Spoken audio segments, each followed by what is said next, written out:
इन WWE wrestlers ने अपने championship matches में कुछ बहुत ही तेज दिमाग वाली मूव्स का इस्तेमाल किया।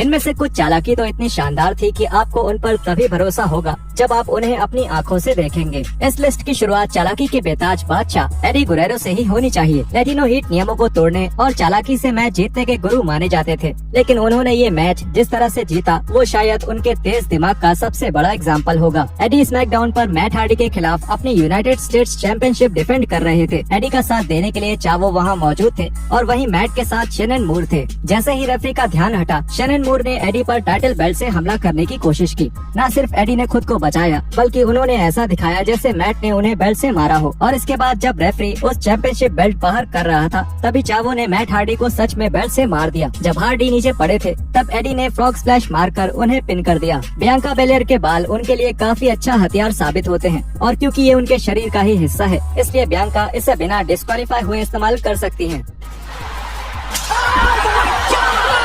हालांकि उनके ये लंबे बाल सिर्फ लोगों को मारने के ही काम नहीं आते। 2001 के रेसलमेनिया बैकलैश में बेलेयर स्मैकडाउन विमेंस चैंपियनशिप को बेली के खिलाफ डिफेंड कर रही थी।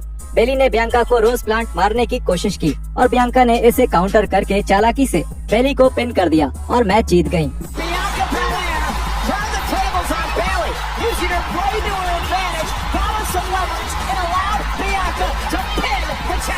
चैंपियनशिप मैच जीतने की बात की जाए तो कोडी रोड्स किसी जीनियस से कम नहीं है। कोडी अपने करियर के शुरुआती दिनों में हार्डकोर हॉली के साथ टैग टीम चैंपियन थे। चैंपियन रहते हुए कोडी और हॉली को टेड डिबियासी और उनके एक मिस्ट्री पार्टनर के खिलाफ अपना टाइटल डिफेंड करना था। मैच शुरू होने से पहले टेड ने बताया कि उनके पार्टनर को थोड़ी देर लग रही है और वो अभी भी वहाँ नहीं पहुँच सके हैं। इसके बावजूद मैच शुरू हुआ और डिबियासी और हॉली रिंग में आए, लेकिन कोडी ने हार्डकोर हॉली पर हमला कर दिया और टेड डिबियासी को टैग दे दिया। डिबियासी ने हॉली को हरा दिया और सामने आया कि कोडी ही टेड के टैग टीम पार्टनर थे। आप जितना इसके बारे में सोचेंगे, ये उतना ही आपको कंफ्यूज करेगा। खैर कुछ भी हो, कोडी ने तो अपना टाइटल बिना किसी मेहनत के बचा लिया। लगभग 4 साल बाद कोडी रोड्स इंटरकॉन्टिनेंटल चैंपियन बने, लेकिन रेसलमेनिया में बिग शो के खिलाफ वो अपना टाइटल हार गए। बेशक रोड्स को एक रीमैच का मौका मिला और इस बार उनके दिमाग में एक प्लान था। ये एक टेबल्स मैच था, जिसका मतलब था कि कोडी को जीतने के लिए बिग शो को टेबल पर फटकना था। देखने में तो यही लग रहा था कि ये कोडी के लिए मुश्किल होने वाला है, लेकिन उन्होंने किसी तरह पूरी बाजी पलट दी।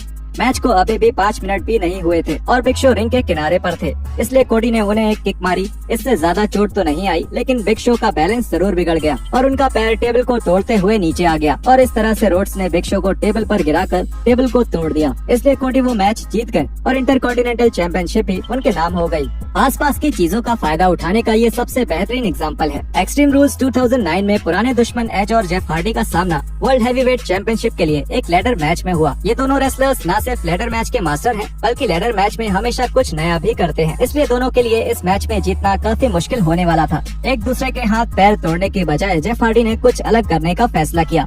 जब वो और एच लैडर के ऊपर लड़ रहे थे, तब जेफ नीचे कूद गए और एच का पैर खींचकर उन्हें लैडर में फंसा दिया। इस तरह से जेफ हार्डी ने आसानी से टाइटल उतार लिया और नए चैंपियन बन गए। अपने ओपोनेंट पर मिस स्प्रे करना किसी को भी कुछ समय के लिए अंधा करने का सबसे आसान तरीका है, लेकिन ये किसी मैच को जीतने का सबसे अच्छा तरीका नहीं हो सकता, क्योंकि इसे रेफरी से छुपा पाना बहुत मुश्किल होता है। हालांकि आसुका ने इससे बचने का तरीका निकाल लिया।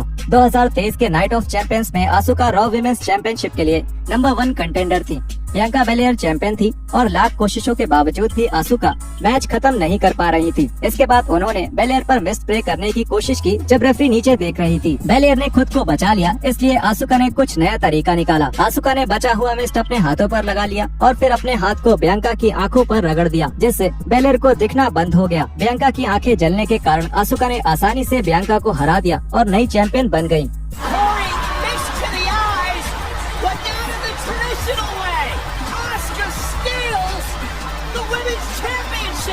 इस नए रेसलर ने वर्ल्ड चैंपियनशिप जरूर जीत ली, लेकिन पता नहीं उन्होंने इसकी जो कीमत चुकाई वो एक चैंपियनशिप के लिए जायज थी या नहीं। 2011 में क्रिश्चियन ने अपने करियर की सबसे बड़ी जीत हासिल की और वर्ल्ड चैंपियन बन गए, लेकिन सिर्फ 5 दिन बाद ही क्रिश्चियन ये टाइटल रैंडी ऑर्टन के खिलाफ हार गए। इसके बाद उनके बीच कई रीमैच हुए, लेकिन कैप्टन करिश्मा वाइपर से ये टाइटल नहीं छीन सके। तो हर हारे हुए इंसान की तरह क्रिश्चियन ने भी लीगल सिस्टम की ताकत का इस्तेमाल करके टाइटल वापस पाने का फैसला किया। इससे पहले कि Christian money in the bank में रैंडी ऑर्टन का सामना करते, उन्होंने वकील से कॉन्ट्रैक्ट कॉन्ट्रैक्ट में कुछ बदलाव करवा दिए और एक खास शर्त रख दी कि अगर रैंडी ऑर्टन डिस्क्वालीफाई होते हैं तो वो वर्ल्ड हैवीवेट चैंपियनशिप हार जाएंगे। इसे ध्यान में रखते हुए क्रिश्चियन ने बेल बजते ही रिंग में एक चेयर फेंक दी और ऑर्टन को मजबूर करने लगे कि वो उन्हें उस चेयर से मारे। रैंडी ने ऐसा नहीं किया, लेकिन जैसे जैसे मैच आगे बढ़ा क्रिश्चियन ने ऑर्टन को ताने मारना और उकसाना जारी रखा। आखिरकार पानी रैंडी के सर के ऊपर चला गया और उन्होंने क्रिश्चियन को टांगों के बीच लात मार दी और डिस्क्वालीफाई हो गए। न सिर्फ वो नए वर्ल्ड चैंपियन बन गए बल्कि वो पहले फीमेल वर्ल्ड चैंपियन भी बने।